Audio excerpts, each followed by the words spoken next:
Thanks for tuning into another episode of An Untold Narrative. This is going to be episode 52, featuring the one and only, I promise you, Javier Laval. And I can't express how excited I am to have him on my podcast. I know he is an absolute legend, and we are very, very, very gifted to have his time. He doesn't do a lot of podcasts. I haven't recorded it yet with him, but I'm going to in a few minutes. And he is an exceptional human who started off in the music industry, to my understanding, working with huge names like Nas and like Jay-Z, really doing a lot of promotion, really supporting these artists in any way, shape, or form on the West Coast, working his way to starting his own footwear brand called Android Home, to eventually working his way into the NFT and crypto space, where he currently does that. And in recent conversations, he has transformed his life and has moved to Hawaii even with his family. So this man is, I get shivers talking about it. I'm just so thankful for his time and what you folks can listen to in the upcoming minutes. And again, this is recorded before I even had a chance to talk to him. So I'm just super stoked and very excited to record an episode 52. An Untold Narrative is a podcast where we host unknown creatives who don't have a huge following, who don't have a blue check mark. We want to know about the people who are on the ground floor, working, hustling, trying to break through, trying to find happiness, and doing the right things, and who are good people. And I know that Javier is the epitome of that. So without further ado, let's get into it. All right, welcome everybody. This is episode 52 of An Untold Narrative, featuring the one and the only Javier Laval. What is up? Thank you for joining us. I'm super excited to get into this. Probably the most excited that I've ever been to have a guest, because I know a little bit about your background, and I think you can share a lot of wealth to people. Thank you, man. Well, thank you for having me. I'm excited to be here. I haven't done one of these in a while, and I love you and what you're doing and what you've been doing, and I've just seen kind of, online your expansion, your growth, and so many different areas. So thanks for having me, man. I appreciate that. Yeah, no, of course. And so how do you summarize yourself and what you do? Like, give us the classic, you're sitting on somebody on an airplane, and what do you tell them that you do? Because we're going to get into a little bit of the history of some of the things that you've done, but more so today in the future, like, how do you describe yourself? Man, that's a great question. That's really hard to answer because I've done and been a part of so many different things and industries in my short time on this planet that, I've just kind of decided, I had a lot of stress on like what to label myself, a designer, an entrepreneur, all these different labels. And I think I've settled on a feather. I'm a feather. I'm a feather in the wind. Okay. I've never heard that. That's how I can describe myself, my career, what I've done, what I'm doing is I'm a feather in the wind, and you know, I just allow life to take me wherever it sees fit, man. I'm no longer Ooh, trying to resist or direct anything. It's like just wherever I land is where I'm at. I do the best that I can. that's amazing. I've never heard that. I very well might steal it. I think I have a little bit of feathers in me too. Yeah. But that's and I gotta talk for the people that are watching on YouTube. You definitely saw my jaw hit the floor when he said that, because I was just shocked by that situation that he gave us. But then secondarily, you have this background that's obviously not where you currently reside on your Zoom background. But tell people about your present day and kind of where you are and why you made the transition, because I think it really falls right in line with exactly what you just said of going with life and where life takes you. And I really think, I know the last conversation we had, you spoke a lot about that, and I thought it was super insightful.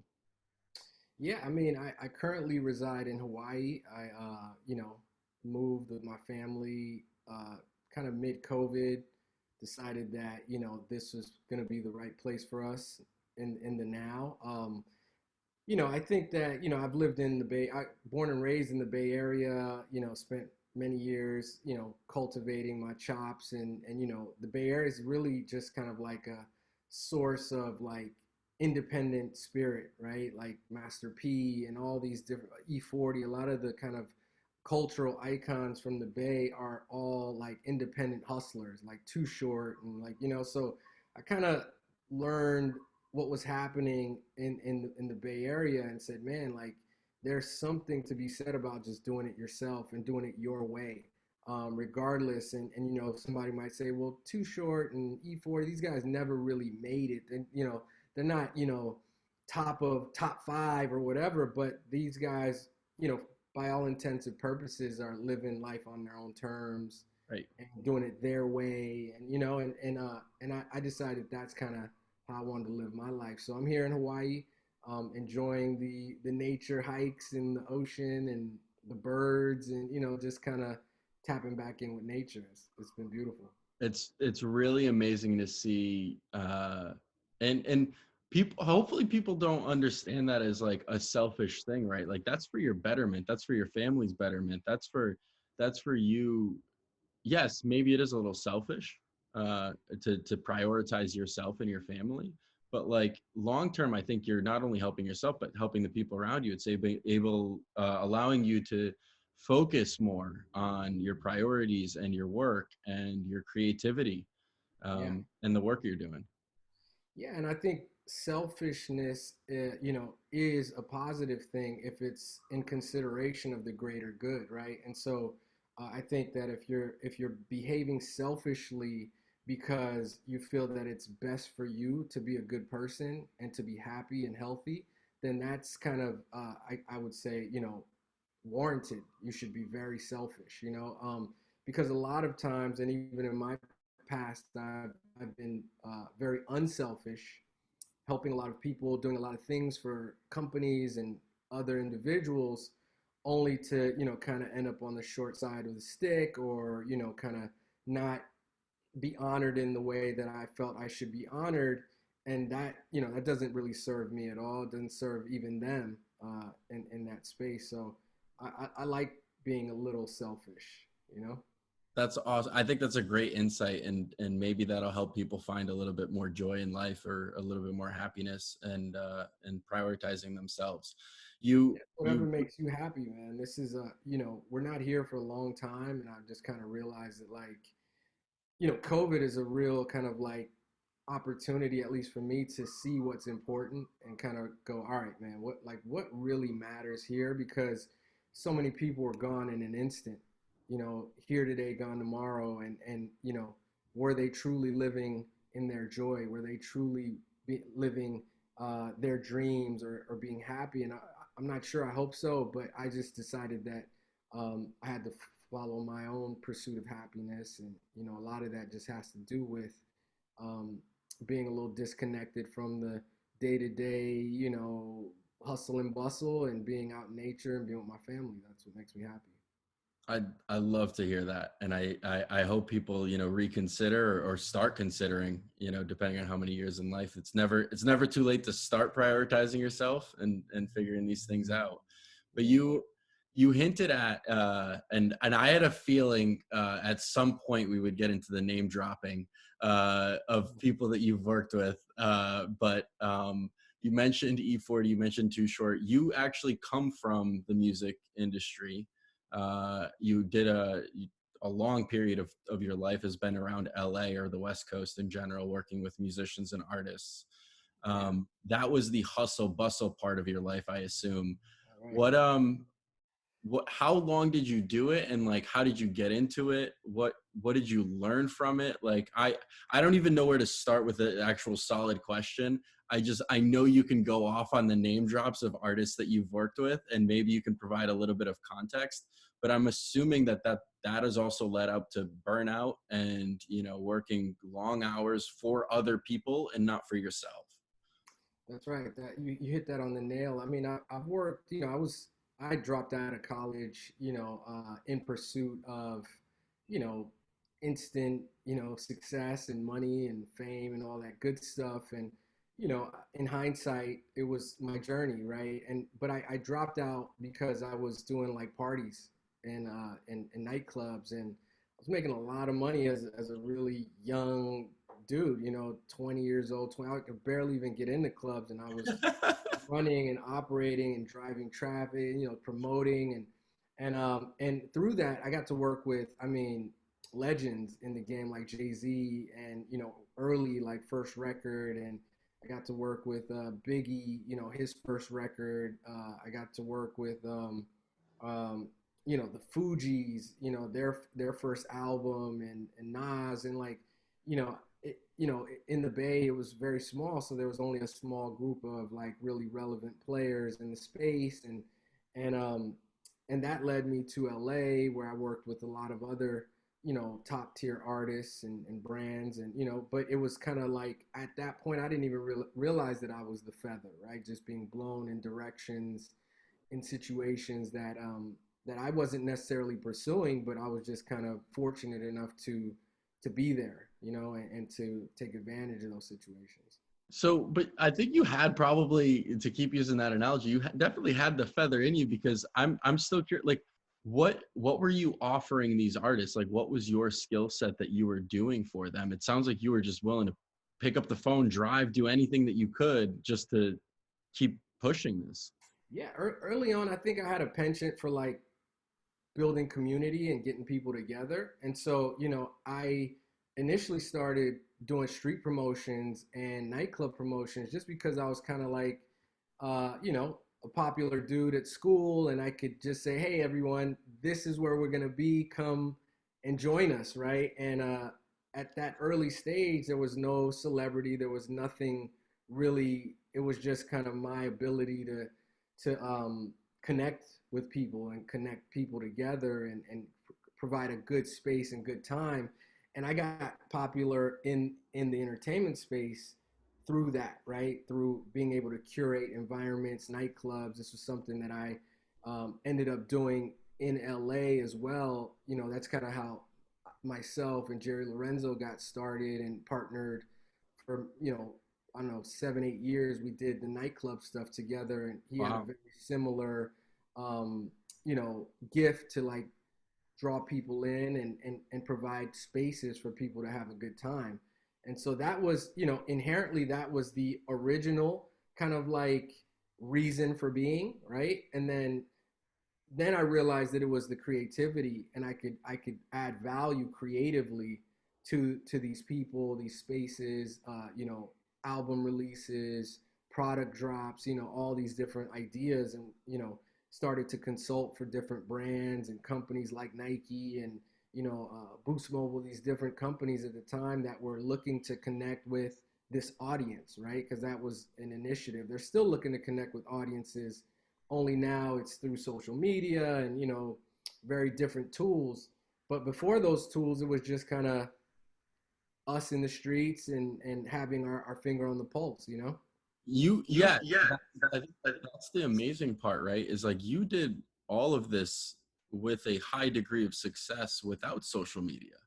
And No today, social media. No social today that seems near impossible. Like, are you going out flyers and handing shit out, or like what do you do? Like that's incredible. Yeah, man. I mean, that was the that was the medium. Flyers, you gotta design. I started designing actual flyers for our events, right? That's how I even started to learn how to use Photoshop and Wow. Illustrator, and it's like I know what I want to see. I know exactly how this messaging should be to attract the right audience and the right people, and just start designing flyers, and yeah, we'd print them up and stack them in our pockets and our bags or whatever, and go out and just try to talk to every girl that we could encounter, and come through, and it worked. That was the magic, and we would do that every night, and so labels started to hire us and say, man, you guys are really driving culture, moving things around, and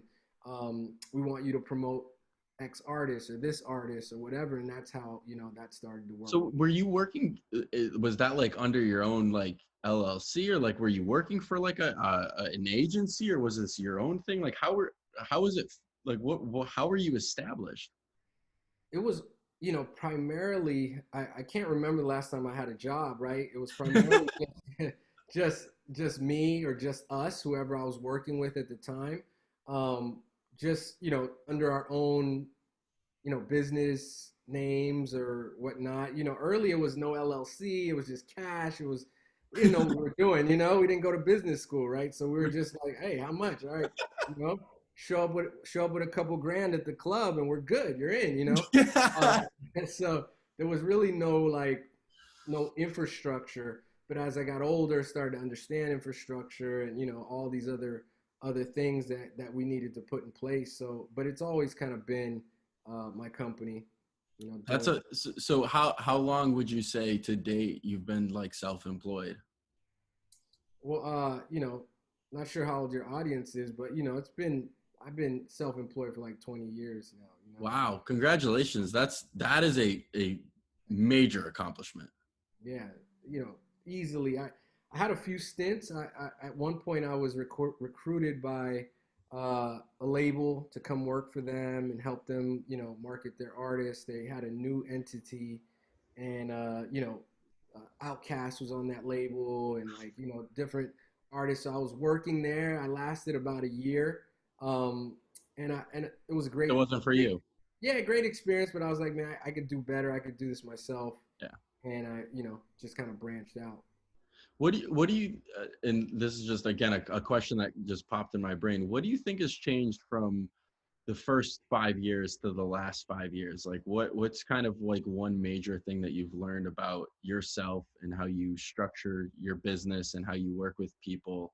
Is it the same? Is it really just the community foundation piece and then you figure it out along the way? Or like have you like over the time just learned something that's really foundational for you that's helped you be successful?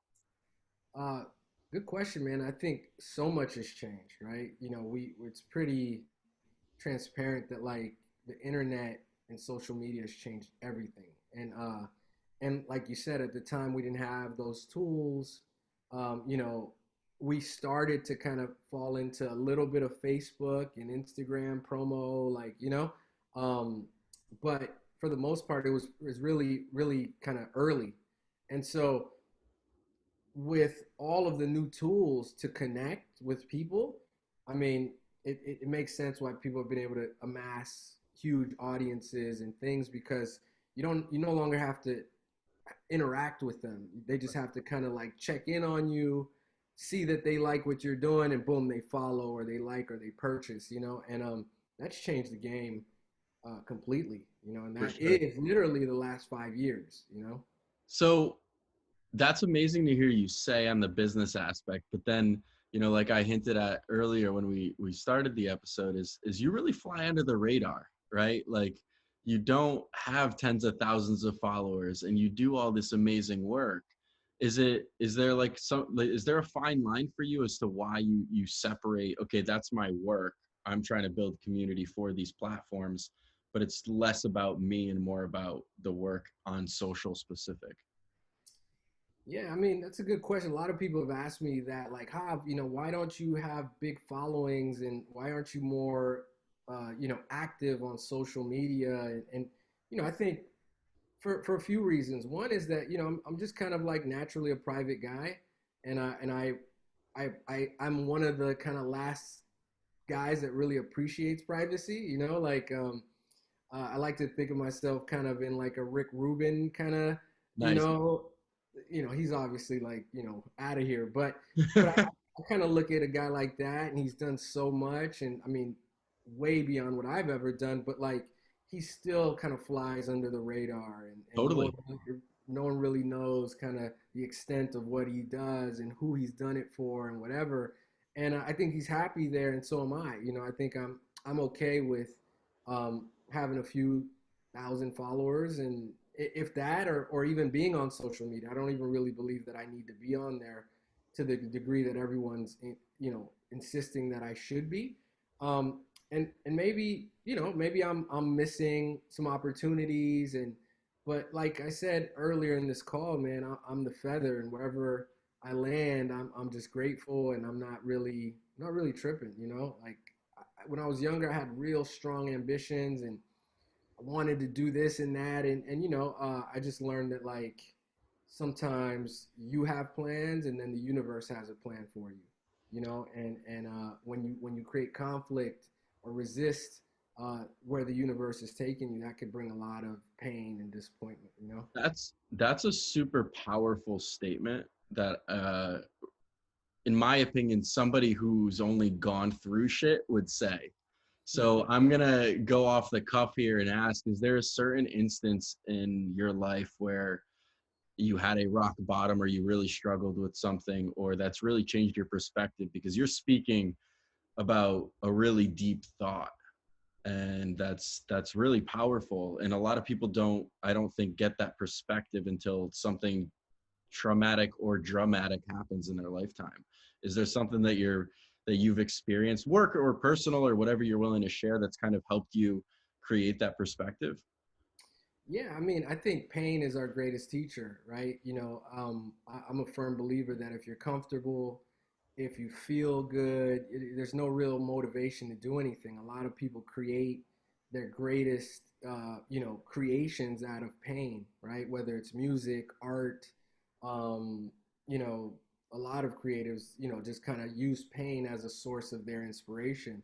And so like everyone, I've been through my own trauma, growing up, and also, in the business, right? And in the business, when you're kind of like a lone wolf and you're just trying to get in, you encounter some unsavory characters. You might, in my case, I may have even done things that I'm not proud of, and things of that nature. And so, but it all led up to me getting really sick. I had kind of a life um, altering moment in where I was, on my deathbed. I had an autoimmune disease, and they were literally counting the days till I was, gonna be gone, and I had to dig really deep, and be, really. I had to build my inner resilience, and in that, you start to really kind of like see your life and say, okay, what matters, right? I made a lot of things matter that ultimately didn't matter, right? And so in that process, there was a process of elimination, and the only thing left really standing was me, right? Because I gotta care about me and my family. Everything else I was able to put behind me, even like certain goals or certain aspirations that maybe didn't serve me. Like for instance, I launched Android Own footwear brand. It was, it was taking off. It was doing really well. Had everybody wearing it. I mean, it was a wave before the wave, right?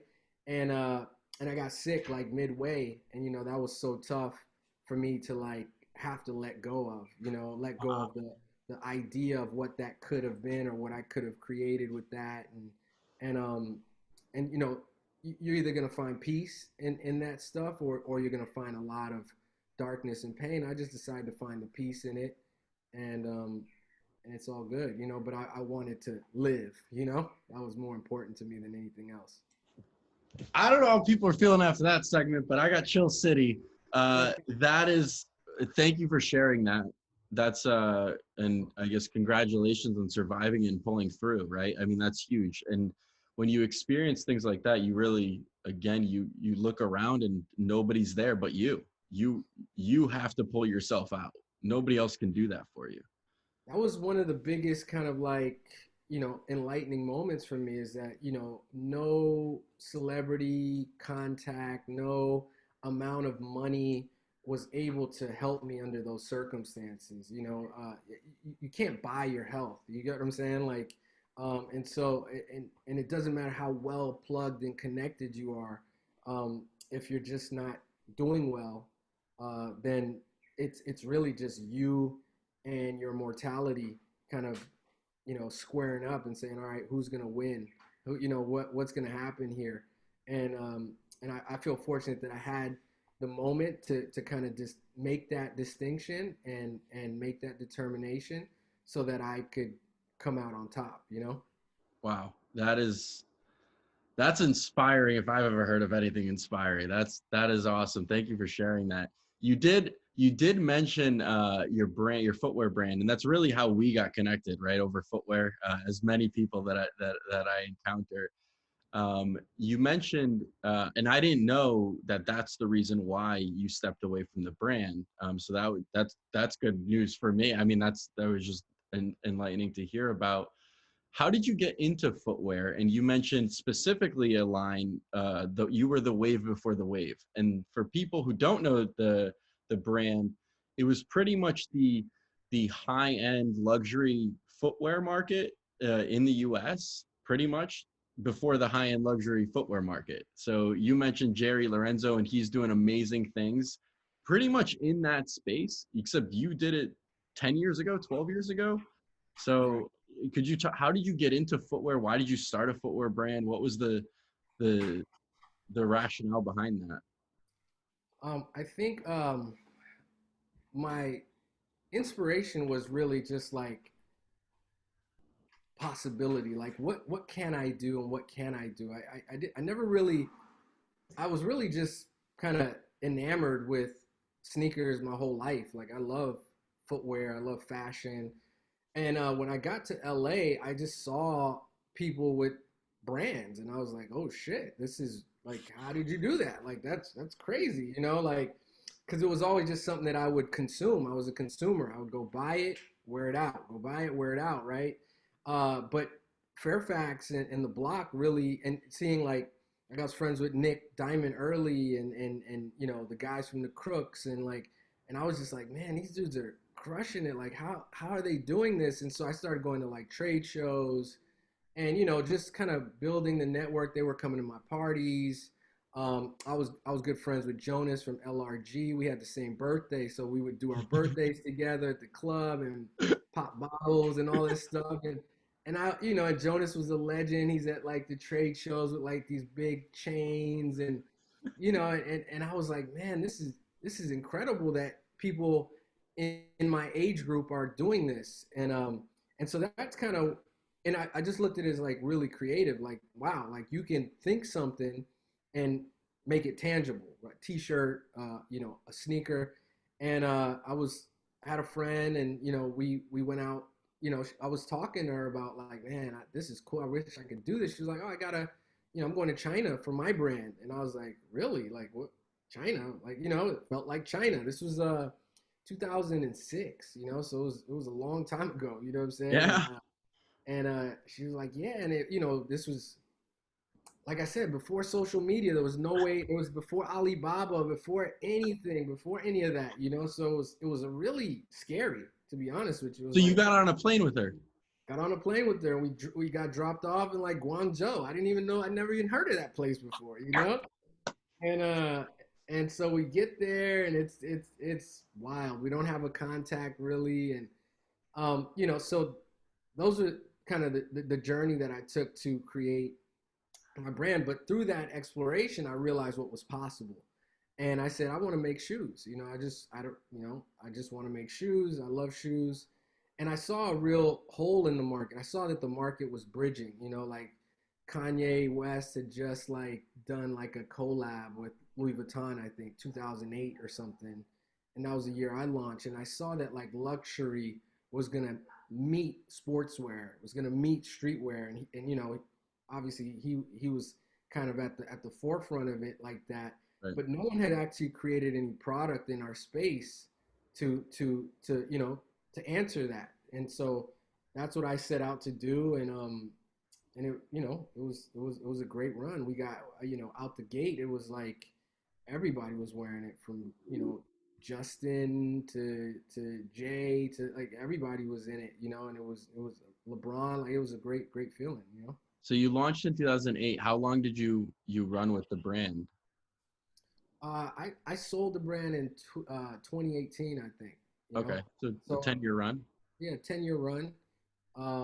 But you know, more than half of that time I was sick. You know, and it was really hard to kind of be in certain places and travel. You know, we were getting our shoes made in Italy and Portugal. Just the travel schedule was really tough on me. So I certainly didn't perform to, I guess, my capabilities. No excuses, but like I, you know, I just wasn't in the right shape for it. You know what I'm saying? Right. What do you think was, I mean, the way you speak about the brand and the accomplishment and really paving the way in this merging market before it really, now everybody does it, right? Let's say that the trend might even be dead at this point. Um, you speak so highly about it with such passion and like, yeah, I can just hear it in your voice. Like, is that brand like a huge staple for you? Like, is it your biggest accomplishment, do you think? Like, are you just super proud of it, or? No, it's I'm proud of everything that I've done and everything that I do, whether it's considered a success or failure, because it's just a part of my journey. It's part of my own growth, mentally, physically, spiritually. And so I look at that brand as like a time in the history, a time in my past. I really appreciate all the experience I got from it and all the people I met. I mean, so many of today's or players sat across from me and asked for my help, and I was able to give them some time or give them an ear. Shoe surgeon's one of them. He discovered me. Like, I didn't know who the guy was, and I get a email, and it's some kid from like up north where I'm from, and he's like, yeah, I cut shoes up and shit, and I'm like, I don't, what does this guy do, and I had a call, or a stylist called me, and she's like, hey, we want to wear your shoes. We're gonna put your shoes on Justin Bieber for this performance, but we need red or something like that. I was like, we don't have red. I didn't do red this season, right? And I was like, wait a minute. I just got an email from this guy that says that he could like change the color or like customize this shoe, right? This is 10 years ago, or a long time ago. And I hit him up and I go, yo, man, here's an opportunity. And, I'll send you the shoes, send it back to me. And if it works, I'll hand it off. And, being who he is, he got it done in like 2 days flat or overnight or something and sent So it back. he And, took he took your shoe, deconstructed it, and remade it with red. yeah, with like a red leather that was, yeah, So when something like that. and so I saw Dom a couple weeks ago when I was out in LA, and he's done amazing things. He deserves all the accolades and everything in the world too, because he's also a good person. That was the shoe he always references as making shoes for Justin Bieber. I'm assuming that helped him and kickstart his career as well.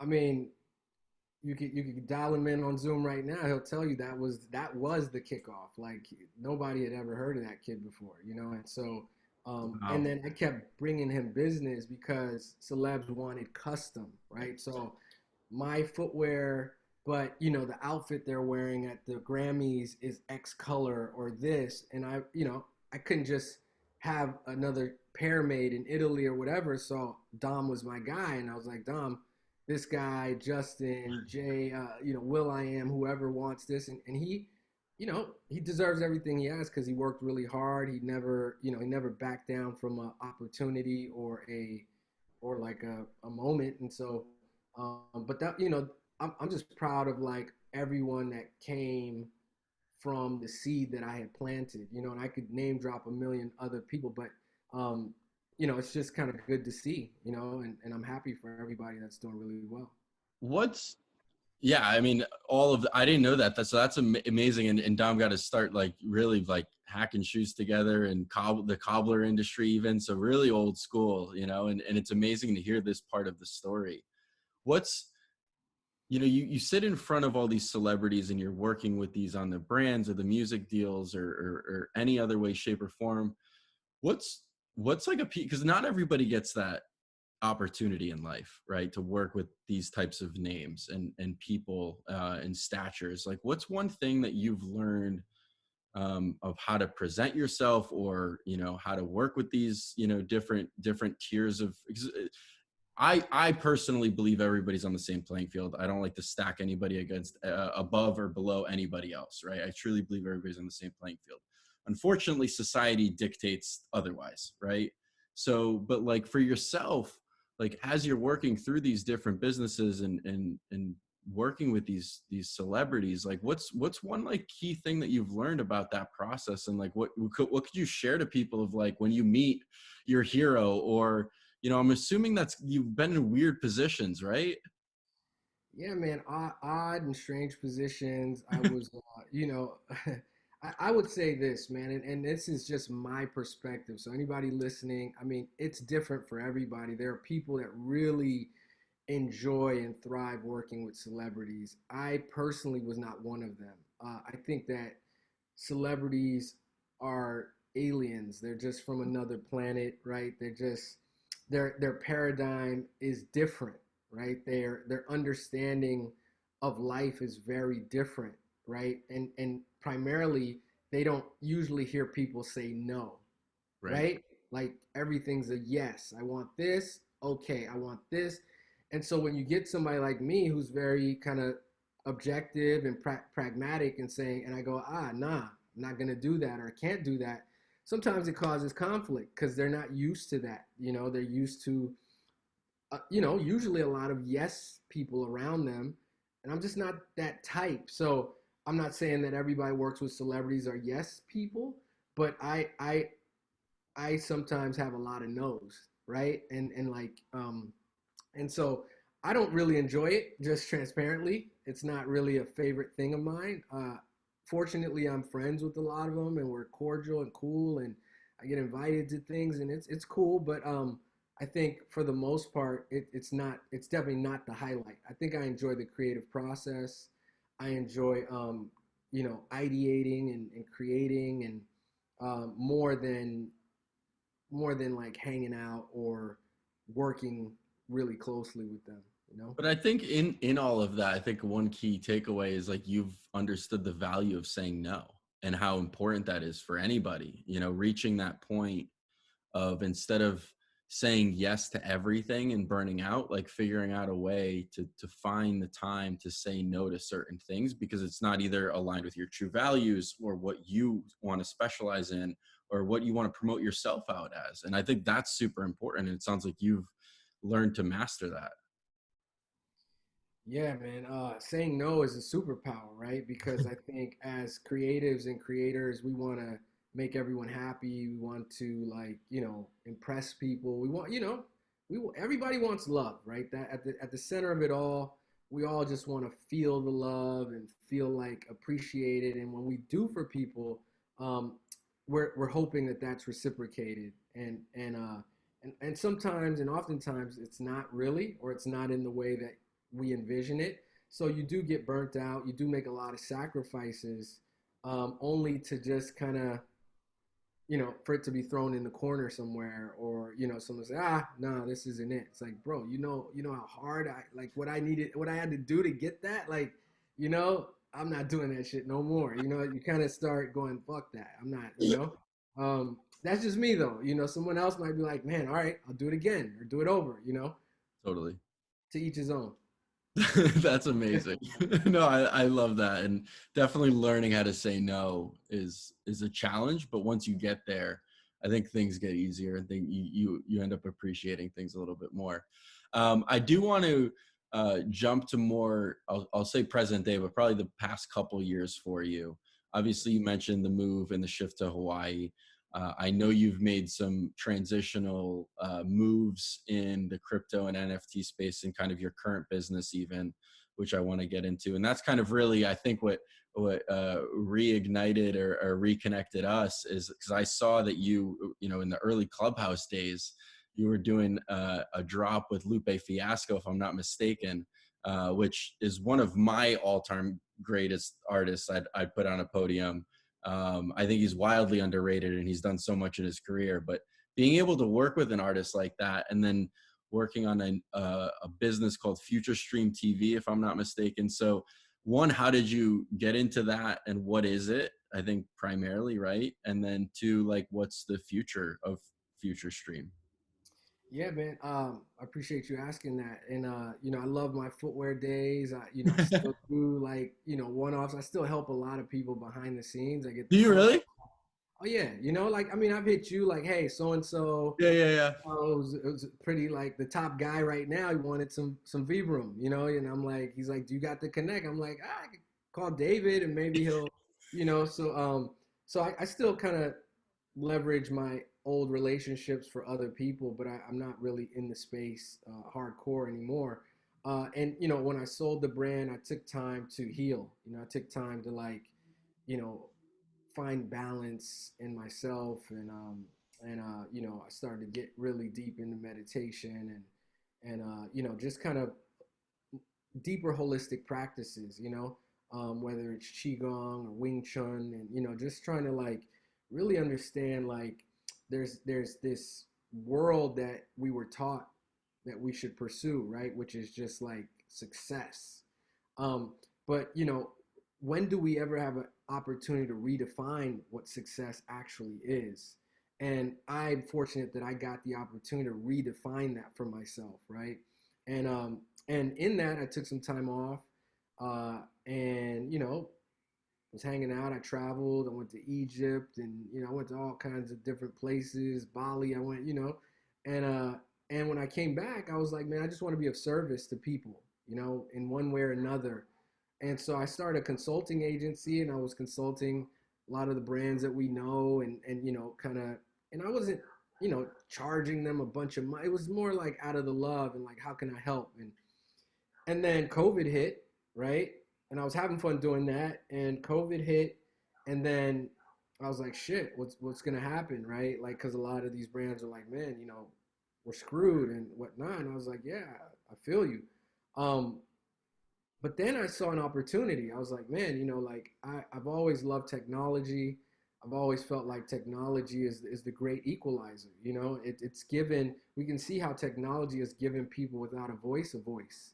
It's given people without access to like Hollywood, their own channel, right? Their own, platforms, right? And some use it for whatever they want to use it for, right? But nonetheless, we can see that technology has helped the people level the playing field, right?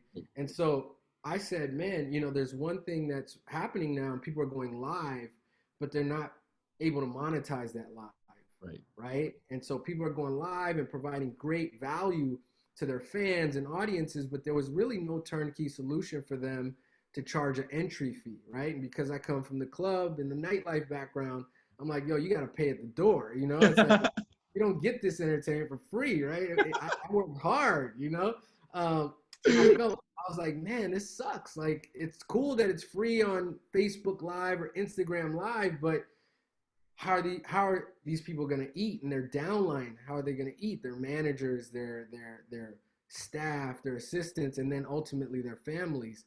So I moved quickly, and because I'm from the Bay, I got some relationships in the Valley, and built a platform, a live stream monetization platform called Futurestream.tv.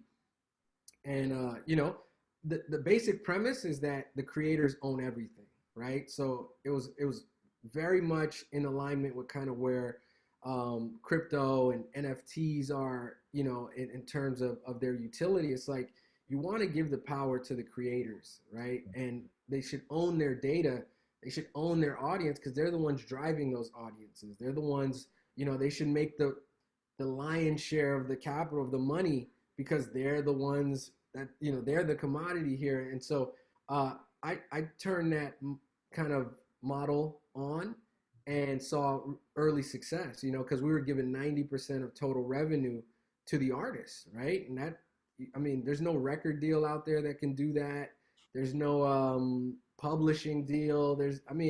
Nothing in any Yeah, field. any field, you're not getting 90%, right? Especially if you're the talent. Um, the house takes, 90, you get 10, right? Yeah. And so I was like, nah, I'm on the creator side. I'm a creator myself.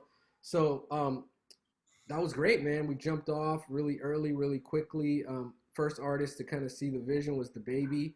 I know he's gotten some bad press lately and all the good stuff, but him and his team saw the value. They're like, man, if we take 1 million people and charge them $10, right, and we take 90% of that, right? everybody could do the math, right? Seems like a good deal. Sounds good to me. Like, and or you can just take a check from YouTube and they're not gonna pay you that much. Right. Right? They're not gonna no one is gonna pay you that much. And so the model was great. We had Migos on there. We did Moneybagg Yo. We did a bunch of like the hot new artists, all number ones, dropping. And then this NFT conversation popped up right out of nowhere. It's like NFT, and I was like, man, what the fuck? I don't, I'm transparent. I don't know what the fuck it is. What is that? I still don't know what the fuck it is, and I'm fucking 12 months in. Yeah, I mean, I was like, man, I've been putting JPEGs up forever. Like, is it a JPEG and what? Like, so I got clear on it. We took a little funding from Andreessen Horowitz early. They're kind of big powerhouse VC out of the Valley, and they got their hands in a lot of kind of crypto projects. They got a crypto fund of I think over $1 billion now, and so we got in. We took some capital from them, but more importantly, we got into the ecosystem of like emerging tech and emerging things that are shifting the industries that I love, which is entertainment, fashion, music, right? And so Lupe was the first kind of artist that we approached to do a NFT live stream, concert, limited edition merch, like a full 360 experience, and it was dope. Went off without a hitch. He did his whole Food and Liquor album. Oh, that's awesome. Live, and it was the merch that was only available if you got the NFT, and we put this shit together like, and but ever since then I said, man, I want to actually take a step back and really analyze the space, really analyze what's possible. And so we haven't done a drop since then, but we got some drops coming up, and we're building an actual marketplace into the live stream ecosystem. So now people could go live, talk about their process. One of the inspirations is like Bob Ross, right? We used to all watch Bob Ross. I don't know how old you are, but you know who Bob Ross is? I know who Bob Ross is. I'm a painter. Come on. All right, there. So, I think in terms of potential, I was like, man, this guy was painting on television, Yeah. had an audience of millions, right? Yeah. Now, we all sat there and watched this guy paint, and imagine if he could have just sold that painting at the end of the show, right? Like, boom.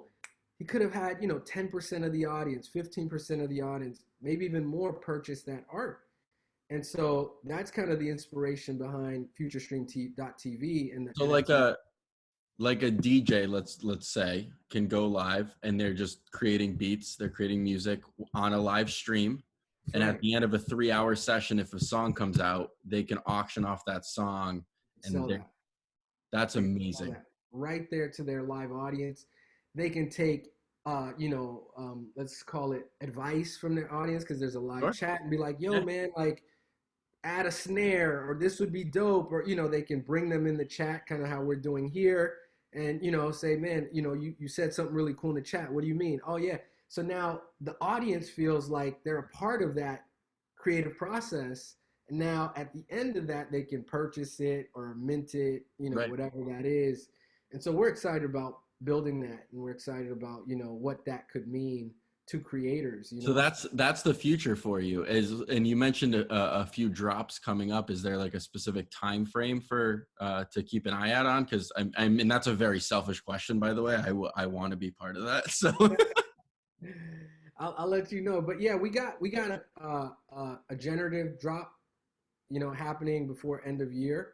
Oh, great, cool. Yeah, I think I got a bunch of stuff happening. Myself as an artist, I'm dropping some personal work, some personal ideas, and then us as a business and working with other celebrities and artists on their drops. So it's kind of, and then what really makes me tick and happy is like giving the normal average guy the tools to do it themselves, right? And it's not all about the big guys, and I think NFTs have, kind of shown that, the big guys matter. but it's also shown that even the smallest guy at home or girl, right, can have some value in the space and create a living or get their art out there. So that's what excites me. Yeah, I Because the don't think big guys there's don't need any help, man, you know? right. They don't need help, and to me, I don't think there's ever been such a shift in the financial world as what we've seen over the past 12 months, even from different generations. It is astronomical right now. Yeah, it's crazy, man. It's exciting too because I really believe in like sovereignty. Like, the people should have the ability to govern, and the way the current government is and the structure of our reality, a lot of people are marginalized, people of color, women, don't have access to capital. They don't have access to certain things because there's kind of like this centralized kind of gatekeeper that says, yeah, you're worthy of a loan, or yeah, you're not worthy of a loan, or yes, I'll invest in you. And what if they could just go to their community, and be like, oh, this is what I'm doing, like, buy my shit, and this is the utility, and this is what we're gonna do, and like, I love that. I love that. So I've thought about this a lot, and the fact that, like, okay, yeah, there's all these individual creators now, they're making some money, but it must be lonely. And then you start actually spending time and doing research and understanding the discords and the different Twitter communities, and nobody's alone in the space because they're surrounded by 50 other motherfuckers who are doing the same thing with Right. the same interest. It's like growing up in elementary school and gravitating towards the kids who play basketball, and you guys like bowling. It's the That's right. same thing, just digitally. It's digital. That's And they're that's grown-ups. Yeah. Well, everybody. Well, some of them are kids, man. I had a call with this kid who was like 18 and he's crushing it. He's worth millions and he's just like, yeah, I'm the man. I'll help you, whatever. I'm like, pooh, you're the man. You know what I mean? And he thinks I'm cool. I think he's cool. He's way cooler than me. And I'm like, so it levels the playing field, right? It gives people the opportunity. And if you just kind of invest in the space from a knowledge perspective, not even financially, Right. I think that you can get some real, some real returns. And I love that, and because footwear before I kind of got in the game was hard to do, right? Now you can just go Alibaba, or these guys are online in my DM, like, we'll make your shoes, right? It's very, very, like, but I think that had this kind of uh, infrastructure been set up earlier, there would have been a lot more brands and a lot more creators. I think of all the guys who couldn't get to China. I was fortunate that I was making some money that I could buy a trip and get out there. And And it's I didn't have a expensive. 9 to 5. Yeah, it was expensive. And it was kind of like I could lose all that money. And my first samples, I remember I left this guy $2,500.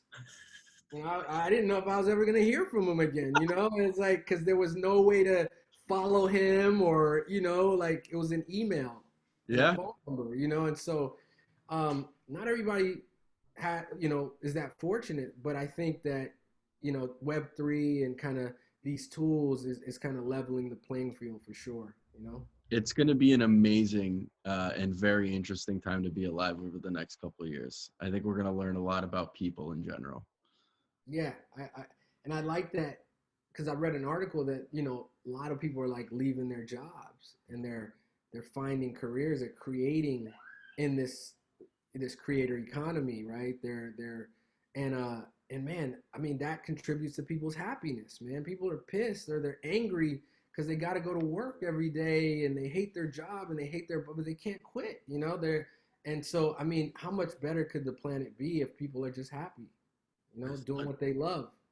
I mean, you mentioned it. Technology really is a one way street. It only gets better and more advanced, right? It never like degrades itself. So like if people lean into that and Right. use it to their benefit, you're right. Theoretically, people should pursue the things that they enjoy doing. And I think we are seeing a massive shift. The great resignation, as they call it. Right. The great So reset, and we saw that with like Web 2 with like Shopify, right? People were like, oh, I'm gonna do a e-commerce store, or I'm gonna sell on eBay, or like a lot of people were able to quit their jobs reselling and doing things that was hard to do before technology allowed for to be possible. So Yeah. this is just the next wave of that, and that's what's exciting. This is this has been one of, I say this about a lot of podcast guests that I have, but this is definitely one of my favorites. We've been chatting for about an hour, believe it or not. I want to be super respectful of your time because this has been so much fun, and I know we could riff for another hour or two. I got two last questions for you. One, where can people find you if you're willing to share it? I know I don't know if you're public or private, I forget, or if you have a website where people can see some of your work, or what you're willing to share of how people can understand more about you. Yeah, my account, my Instagram was on private for many years, but I recently opened it up.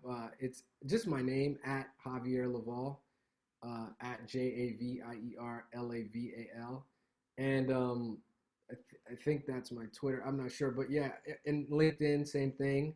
But yeah, IG is probably the easiest place to find me or to connect or DM. I respond. I don't have thousands of people in my DM, so if somebody hits me, I respond. You know what I mean? Like I'm just that kind of guy. So I do the same with every comment, and people can go look through every comment, every DM. I always respond. You My know Hollywood, man. Like it's all love, man. And I love people. I love being of service. And if anybody wants to connect, feels like there's some value that they can add, or I can add to what they're doing, or hit me up. That's amazing. I appreciate you offering that to everybody, because definitely, please don't send them stupid questions though. Don't say you came from here. Um, Last question. If you could give anybody one piece of advice out of your entire journey and the things that you've learned, um, what would you tell them? Man, that's a great question. I think I would say learn to meditate and manage your inner emotions. You know, um, you know, it's hard to explain how much of who we are comes from how we think, right? And I know you probably have a really ambitious group of listeners, and everybody wants to do something and be something, and everyone can and should. But mastering your mind is the greatest and hardest thing to do, and not and be in control, not be triggered by people saying shit or doing things, and like just being an absolute master of your mind will bring you the most success and peace that you can ever find, man. That's the most unique answer I've gotten to that question thus far. So I love that perspective. I love that answer. It's definitely it's arguably one of the biggest challenges anyone's going to go through, is trying Yeah, to do that. mastering your mind is, I mean, I think it's easier to build $1 billion company. It's easier to be a rock star.